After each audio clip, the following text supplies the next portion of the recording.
Welcome to Plaid for Women TV, your go-to resource for the business of life. Whether the CEO of your home or your own business, women struggle with the same challenges.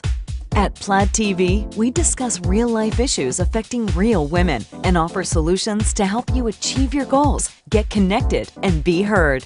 Together, we will change the world. Let's do this. No mean girls allowed.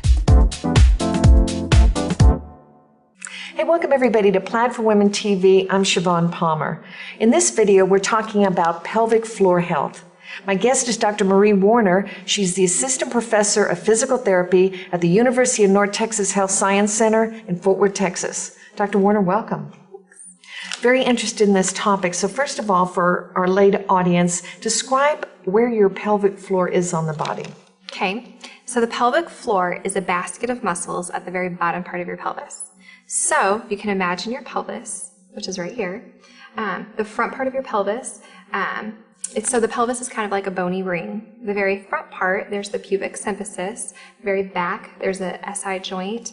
And so the muscles are at the very bottom. So they have attachments on the pubic symphysis all the way back to the tailbone or the coccyx.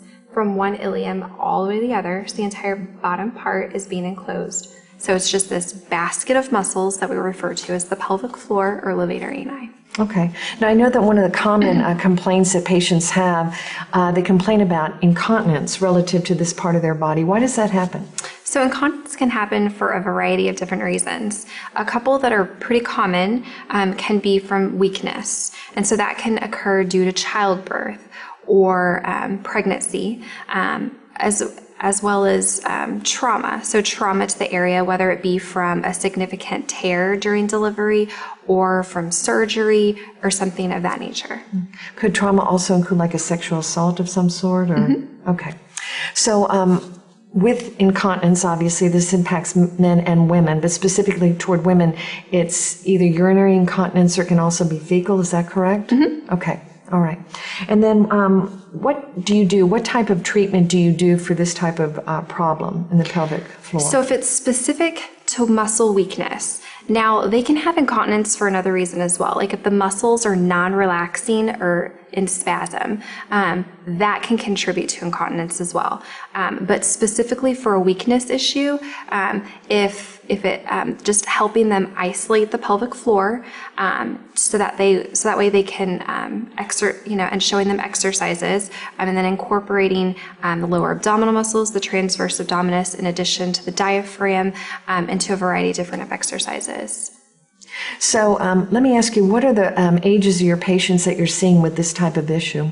It can really vary. It can be anything from a teenager who does gymnastics to the 60, 70-year-old that doesn't want to be in poise pads anymore. Yeah, that's interesting because I think most people have this misperception. This is a problem really focused on older women, but that's not the case at all, it sounds like. Mm-mm. Okay, interesting. So when you have these particular exercises that you give your patients, if that for some reason does not alleviate the problem, what are some other options?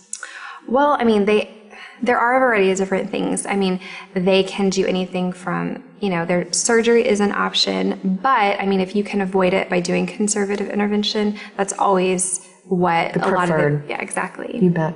Now, again, urinary incontinence in the pelvic floor region is not exclusive to women. Men also have these issues as well, right? Mm-hmm. A lot of men post prostatectomy, which is a common intervention for prostate cancer. A lot of men undergo that type of surgery, and that is just due to it can be a weakness issue there. And so by helping them strengthen the pelvic floor, it can help decrease their symptoms and reduce the amount of time that they have leakage for. This is an area that people don't like to talk about, obviously, but how do you alleviate your patients' concerns about coming in due to embarrassment or something like that? Because you need to get over that. This is an area that impacts their life on a daily basis. Right. A lot of times they won't inform their physician of this for years until it finally gets to a point where they're sick of it and they're tired of it and they want help. So once they communicate that with their physician and their physician refers them to me, they're pretty much to the point where they want to do something about it. You bet, because it's impacting their quality of life. Now tell me the exercises that you give to your patients, how do they differ from what are commonly called Kegels, right? So Kegels are pelvic floor exercises. We just tend to get away from Kegels. But it's the same type of thing, specifically teaching them how to strengthen the pelvic floor with the pelvic floor exercises, ensuring that they're not getting other muscle groups that they may feel is the pelvic floor or the levator ani. Because sometimes they'll activate more of their lower abdominal muscles or their thighs or their glutes instead of getting their pelvic floor specifically.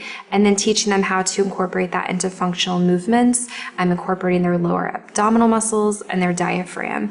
And so all of those things together can help lead to decrease in symptoms and improve in functional and quality of life.